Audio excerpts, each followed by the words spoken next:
Squiz Kids acknowledges the traditional owners of the lands on which we podcast, the Turrbal and Kombumerri people.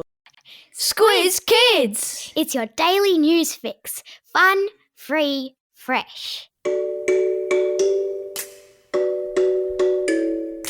Hello and welcome to Squiz Kids Today, your fresh take on what's happening in the world around you. I'm Bryce Corbett. It's Monday, June 16. In Squiz Kids Today, Middle East tensions explained. Golden Lou still missing. South Africa wins the cricket and Sonic takes on Mario. That's what's making news, kids style.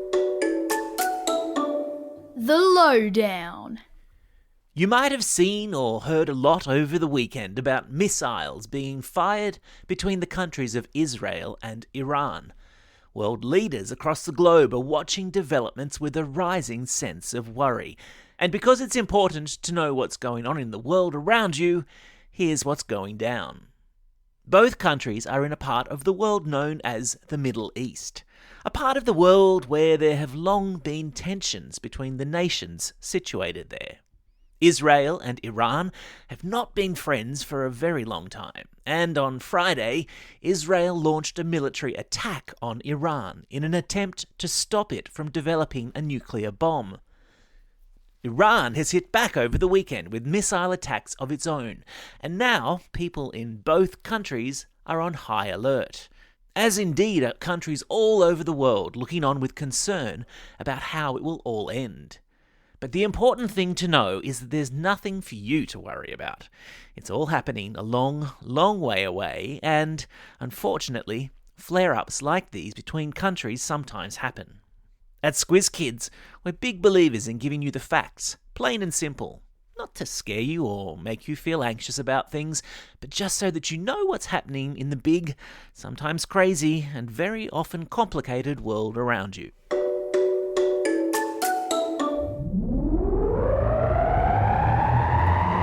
Spin the globe. Each day we give the world globe a spin and find a news story from wherever it stops.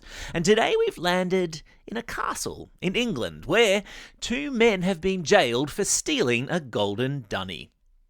You might remember we talked about this daring loo heist in the podcast before. About 6 years ago, a toilet made entirely of gold was stolen from Blenheim Palace near the English town of Oxford. Dunny robbers broke into the palace and made off with the golden loo, later breaking it down and selling it off. The golden bits of toilet have never been found. Police eventually caught up with the men who stole the dunny, however, and late last week a judge sent both of them to prison. But why was a fully functioning toilet made out of gold in the first place? Well, it was the work of an artist who was wanting to make a statement about wealth and consumerism, which is a fancy word for people's obsession with money and buying things. The dunny was made using around $5 million worth of 18-karat gold. That, my friends, is one pricey crapper.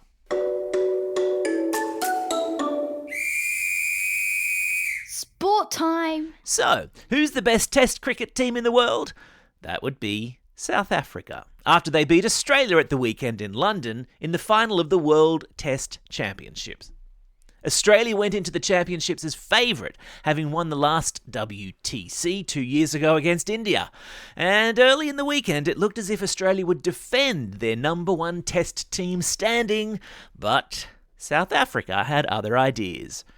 Clawing their way back into contention and hitting the final runs to victory just before lunchtime on Saturday in London, there were wild scenes of celebration and jubilation both at Lord's Cricket Ground in London and also back home in South Africa.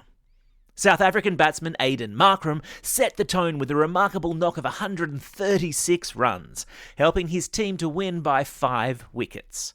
Meaning the WTC trophy, also known as the Mace, now goes to South Africa until the next championship final in 2 years' time.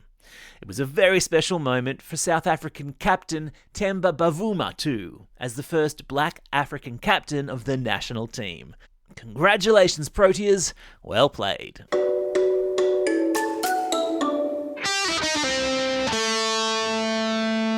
Pop Culture Corner. Look out, Mario. Sonic's coming for you. The gaming world was all a Twitter yesterday with news that the new Sonic racing game, Crossworlds, just might be the kart racing game to give Mario Kart a run for its money. Crossworlds was released for review at the weekend, with gaming experts giving it the 2 thumbs up, with one reviewer waxing lyrical about, and I quote, its bright shiny tracks with vast and impressive scopes, its gadgets and gear that fling you ahead of the pack and let you unleash devastation on your opponents, even magical portals that suddenly fling you to the Jurassic era. It all sounds pretty impressive to me. Sonic Crossworlds is out in September. Meanwhile, at the movies, and Toothless and Hiccup are proving an irresistible draw, with the live-action How to Train Your Dragon doing massive numbers in ticket sales over the weekend. And cinema experts are now predicting it will become the biggest movie of the coming winter school holidays. Cannot wait to see that one. And if you're a fan of all things dragon, make sure you tune in to tomorrow's Squiz Kids shortcut on dragons. In honour of Toothless, Christy and I dive into the history and myth and legend of dragons, how, when and why they've been a part of the popular imagination across cultures and generations. From Smaug to Zog, Harry Potter to Shrek, we've been fascinated by them for centuries.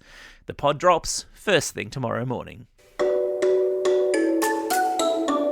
Time for the quiz. This is the part of the podcast where you get to test how well you've been listening. Question number 1. By how many wickets did South Africa beat Australia in the World Test Championships? Well done. If you said by 5 wickets, you must have had your listening ears on. Question number 2. Approximately how many millions of dollars worth of 18-karat gold was used to create an artist's golden dunny? Again, well done if you got this one. The answer was $5 million. Question number 3. What's the name of the new Sonic racing game due out in September? Yeah, that's right. It's called Crossworlds.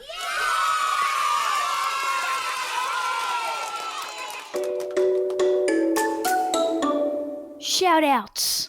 It's Monday, June 16. Today is National Vegemite Day, a day to celebrate the black paste sandwich spread that you either love or hate. Me, only on a hot piece of sourdough toast with lashings of butter. It's also a special day today for these Squiz Kids celebrating a birthday, today and tomorrow. Matthias from Albury, Lily from Luth Park, Oliver from Byford, Fred from the Northern Beaches in Sydney, Warren from Bradbury, Aidan from Exeter, and Darren, who's listening all the way over there in Hong Kong.